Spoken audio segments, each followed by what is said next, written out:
yung pinagawa sa atin, no? Meron pang generator, oh. Tapos yung body ko ngayon hindi pumasok. Ito pinabrekit ko to ng ng mga bracket sa cover niya kasi na-disgrasya kasi ito. Tapos ito pinalitan na natin to, no? Merong nabibili kasi nito. Pero clean na siya, pininturahan na natin.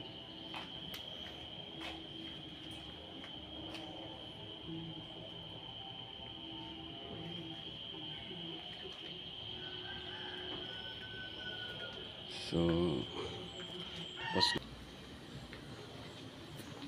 ito yung kanina sa green.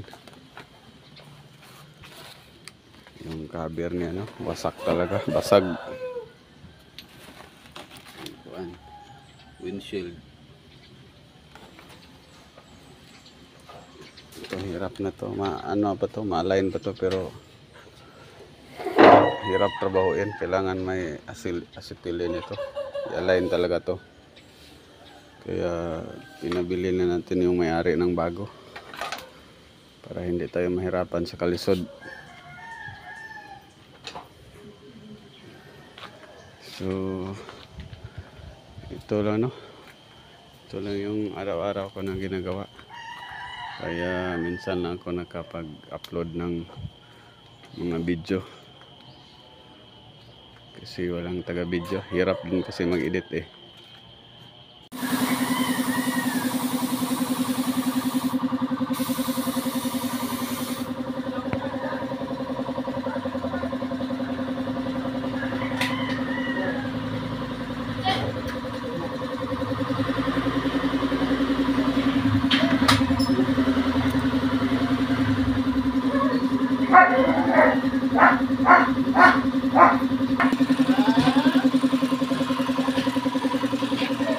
Guys,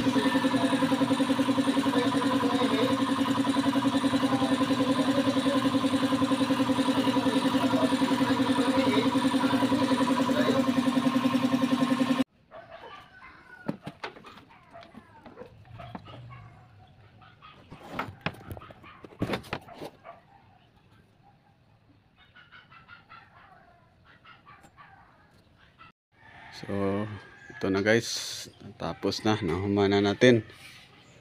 Transparent lang muna kasi hindi pa dumating yung windshield, no? Inorderan pa. Ito, tapos na. May rubber na sa ilalim. Ito, lagyan natin ng ceiling plywood. Tapos yung sa gitna, siya, mayroong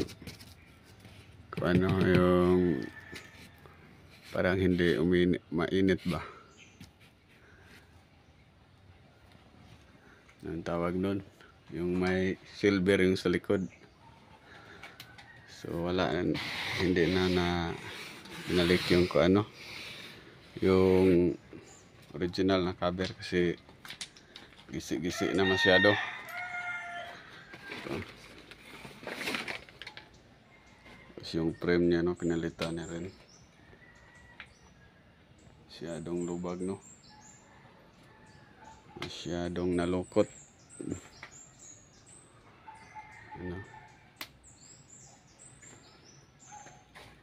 Ito na lang yung kulang.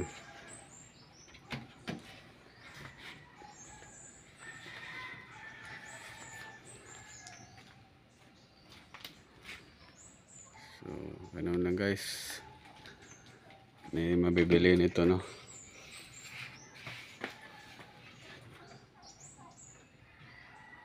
Balik back to normal na.